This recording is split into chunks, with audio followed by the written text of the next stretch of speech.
This looks like a campsite that you'd see on a camping trip out in western Maryland. Makeshift tents set up in a pop-up development for the homeless. And for the second time in as many months, a homeless person has been found dead in Laurel. And while you were coming back from your happy Thanksgiving, police were called out to this wooded area in Laurel where they found the body of a man. Let me map it out for you. We are right across from the Laurel racetrack, and at first glance, you will see nothing but trees. But ABC 2 News' Jeff Hager went one step deeper into the woods. Tucked off busy Route 198, just across from the Laurel racetrack, the path leads back into some thick woods that some of the city's most wayward citizens call home. Fire nighttime, that's all. The discovery early Sunday of a homeless Hispanic man apparently beaten to death in one of the camps has left police in search of both a motive and a suspect. Just based on the investigation, based on evidence collected, there was trauma to the upper body as well. Homicide detectives are treating this as a homicide at this point.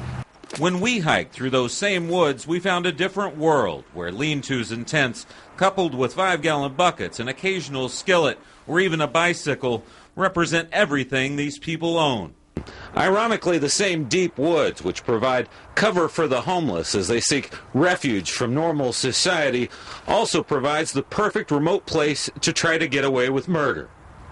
Nancy Graham is the executive director of the Laurel Advocacy and Referral Service, or LARS. That's very, very frightening to us, and whatever we can do to assist or to help, we would be very willing to do so. And it does feel like we've lost a family member, and I'm very worried and concerned and wondering who it is. Graham estimates there are 30 or so chronically homeless people living in the woods, and while LARS provides them with some food, many refuse any other form of help. In the aftermath of last month's murder, the outreach for the victim didn't end with her death.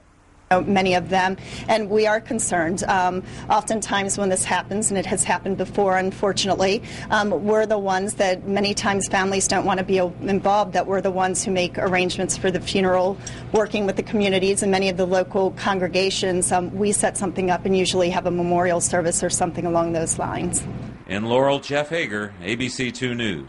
And Jeff reminds us that it was back in October when Howard County Police arrested a man for pouring gas on his girlfriend and then lighting her on fire at another homeless camp. She suffered burns.